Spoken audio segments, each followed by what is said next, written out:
જોઈ શકો છો તમે રિપબ્લિક ભારત ન્યૂઝ પ્રમાણે કે અતિશય વાવાઝોડું, અતિશય તુફાન ના કારણે લોકોના ઘર બી ઠેકાણા નહીં રહ્યા અને તૂફાનનું રેમલ તૂફાન આવ્યું છે પશ્ચિમ બંગાળ, ઝારખંડ.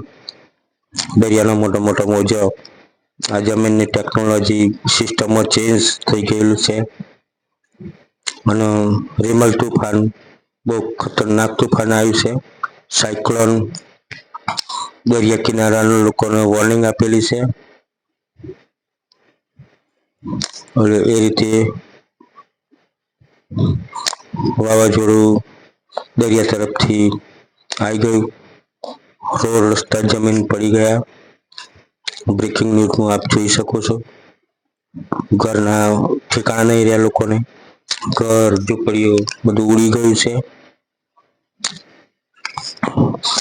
અચાનક લાઇટ પણ જતું રહ્યું. ઘણું બધું નુકસાન થયું વાવાઝોડાના કારણે, વરસાદ અને વાવાઝોડાના કારણે, અને લોકોને રાહતની સારવાર આપી છે. એનડીઆરએફની ટીમ આવી ગઈ અને રાહત સારવાર ટોટલ ફેસિલિટી આપી છે. બીજું એનાથી ઉલટા સમાચાર કે જોઈને તમને જાણીને નવાઈ લાગશે. સત્ય ઘટનાઓ જોઈ અને જાણીને આ પાણી છે સાઉથ આફ્રિકાનું આવ્યું. જુઓ તમે કે સાઉથ આફ્રિકાને રેતીની અંદર ખાડો કરવો પડે છે અને પાણી ઉલેકવું પડે છે અને પાણી પીવું પડે છે. આ એક સત્ય ઘટનાઓ. આ જુઓ તમે આફ્રિકા રિપબ્લિકે રેતીમાં ખાડો કરી અને પાણી પીવું પડે છે. બરાબર, આ કન્ડિશન છે દુનિયાની કે એક બાજુ વાવાઝોડું આવે છે ને એક બાજુ ખાડો કરીને પાણી પીવું પડે છે આફ્રિકા રિપબ્લિકે. બરાબર, આ જો આફ્રિકા રિપબ્લિક જમીનમાં રેતીમાં ખાડો કરવો પડે અને પાણી પીવું પડે. પાણીની એટલી બધી અછત છે આફ્રિકામાં. સત્ય ઘટના હોય આપણે બતાવવાની હોય, કઈ ઉલટું બતાવવાનું ના, એના પર રિસર્ચ કરવું પડે, સંશોધન કરીને પછી બતાવવું પડે. એમને એમ ડાયરેક્ટલી બતાવાય નહીં અને ડાયરેક્ટલી કશું શેર કરાય નહીં. સત્ય ઘટના હોય, વાસ્તવિકતા મૂકવું પડે, ટ્રુથેબલ થિંગ્સ શેર કરવી પડે. એમ કાજુઓ બરાબર. હવે પાણીની અસર આફ્રિકામાં. એક બાજુ વાવાઝોડું છે, એક બાજુ પાણીની અસર. રેતીમાં ખાડો ખોદી અને દોરું પાણી પીવું પડે. આ કન્ડિશન આફ્રિકાની. હવે એનાથી ઉલટું એક રિસર્ચ કરીને હું તમને બતાવું.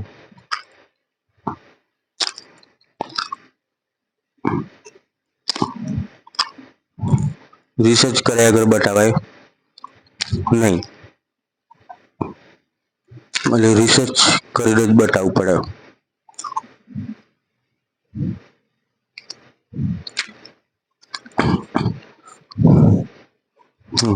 DNA 60 ડિગ્રી ગરમી પહોંચી. લગાતાર તાપમાન બની રહ્યું છે. હાઈ ગરમી. 1901 પછીની આ ગરમી છે. આથી ઘણા વર્ષો પહેલા ગરમી પડેલી અને એવી આજે ગરમી પડી રહી છે. લોંગધરનું તાપમાન 50 ડિગ્રી તાપમાન. એટલે ગરમી 1901 પછી વધારે ગરમી પડી.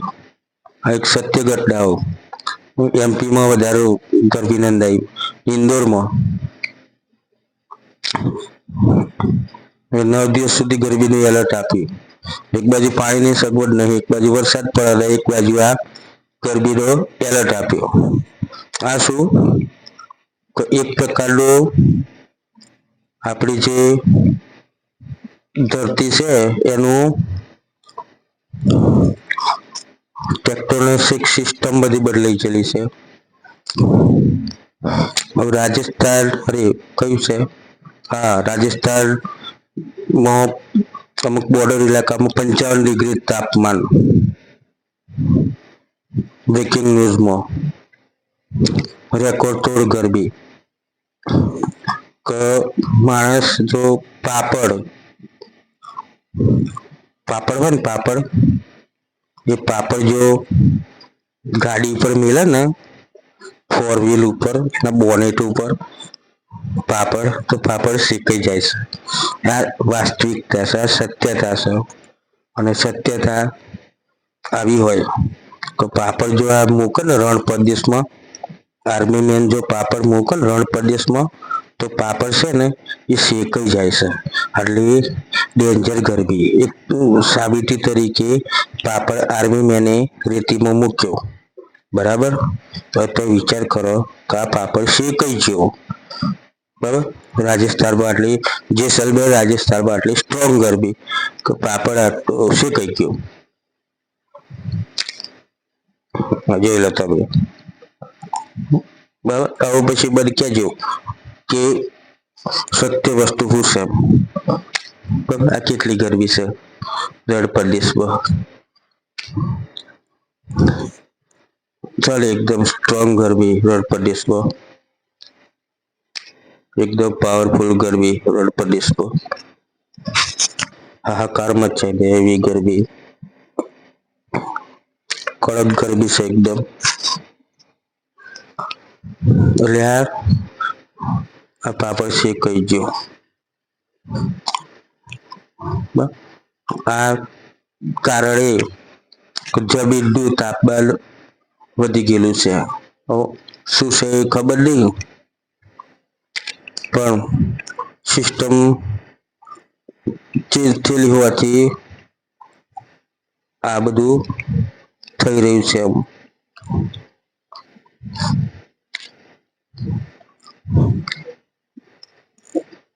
જુઓ લોખંડનો ટુકડો કંઈક મૂક્યો છે, પ્રયોગો કરે છે કે ગરમી કેટલી પડી છે,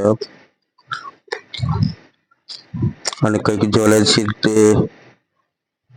કંઈક પ્રોસેસ કરી રહ્યા છે. જુઓ,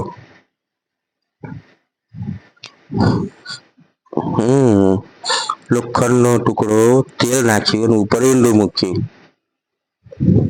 તો ઈંડું પાકી જશે. ઈંડું જોઈ લો તમે, તો ઈંડું શેકાઈ જાય છે. આ ગરબી કાળઝાળ ગરબી, બરાબર.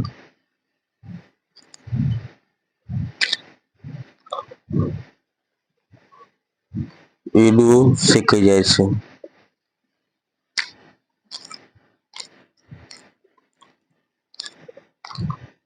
એટલે રણ પ્રદેશના ક્ષેત્રોમાં આ પાપડ જો મૂકવામાં આવે રેતીમાં, તો પાપડ ચડી જાય. રોટીઓ પકડે છે, પાપડ પકડે, બરાબર. એટલે સ્ટ્રોંગ ગરમી છે. આ ધરતીનું જમીનનું આપણે એક ટેક્ટોનિક સિસ્ટમમાં ચેન્જિંગ, વાતાવરણમાં સિસ્ટમમાં ચેન્જિંગ, આના કારણે આ બધું થાય છે. વૈજ્ઞાનિકો જે કહે છે હવામાન વિભાગ વાળા, એ જ આપણે સાચું માનીશું. આ તો ખાલી સામાન્ય આપણે માહિતી આપી, બાકી હવામાન વિભાગ વાળા જે કહે છે એ વાત સાચી. રિસર્ચકારો, સંશોધનકારો જે કઈ વાત કહેશે એ વાત સાચી. આપણે ખાલી આ બતાવ્યું છે. બરાબર. હવે બારે વિડીયોનો અંત કરું છું. Good night.